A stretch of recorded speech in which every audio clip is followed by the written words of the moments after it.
Richard accidentally destroys his own as Gumball is forced to kiss with his mom's old prom dress as it's the last thing they have for him. He then experiences what it's like to be a beautiful girl, and this episode plays off that bit where if you're beautiful, you can literally do anything you want. But this episode is really well known for Gumball here, but instead it's simply not.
Trying to get her toy back. This episode tries to go for a more creepy atmosphere and some action-filled scenes later on, which was very different from the series at the time. I enjoyed it. And at the end, with Tino crying to get the doll back, man, that's how I knew I would love this show. The fact that this episode was able to make me feel sympathetic for a goddamn man-eating dinosaur just speaks for itself. Episode 8, The Spoon. This one's one of my classics, simply because of how it looks. The animators went magnifique on this one. It's fast-paced and jittery sort of animation style with the sharp lines and the speed of it all. It just feels different, and there's a different vibe to this episode that gives it that wackier feel. In this story, we first meet the character Sal Lip's Thumb, which is a notorious thief that's shaped like a fingerprint. He goes to this convenience store and robs it for all they got, while at the same time dodging the police because the police are so dumb in this one. I mean, and Gumball and Darwin actually show up after getting permission to go and buy some stuff. They accidentally end up helping the robber until once they're done with the bags, they see their family also tied up by Sal, and they have to stop this entire situation from happening. And at the same time, they gotta quit getting spooked. It's then followed by this crazy chase through the convenience store on the back of a hydrogen tank and scooters and a bunch of antics to stop Sal. The series' first ever football break, the craziest chase scene in this season, and its bits are the reason it's going above most for episode 9, The Pressure. The boys, along with their friends Tobias and Banana Joe, swear to each other to house workouts, which is just growth with growth. So when we cut to the girls' treehouse, we see all of the girl students sitting there and talking about different things. And suddenly the cloud girl brings up and she challenges all the girls to bring their boyfriends to the treehouse and kiss. So yeah, the girls discuss who has a boyfriend and who doesn't, and that's when Masami says that Darwin is her boyfriend because she doesn't have a boyfriend, she has a boyfriend, and that he'll kiss her in front of everybody. I'd say this episode had like 2 actual funny moments, and that's Gumball getting folded. On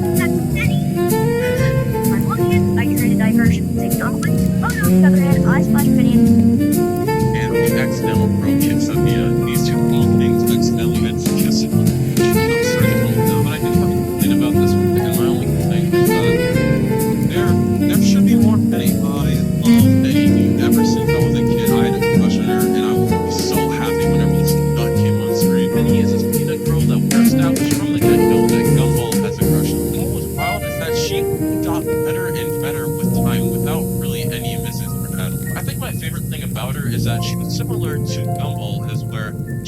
this really perfect Rush character that you might see in cartoons sometimes. No, she had her own flaws, she had her own personality, she had her own friends, and she really felt like a character and not just some object. Her and the other girls' introductions were better than others like Tobias's, since the girls actually had more lines to define their personality.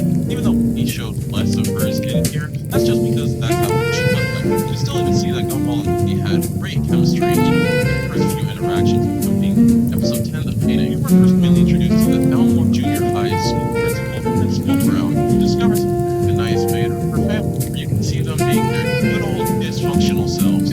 Brown sees this as a cry for help from Nice, so he tries to correct this by reversing the family's roles to try and make them more like a normal family. Richard goes to a job, Nicole tries to stay home and relax, Selma and Darwin actually try to be good students for once.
What the hell is right for him?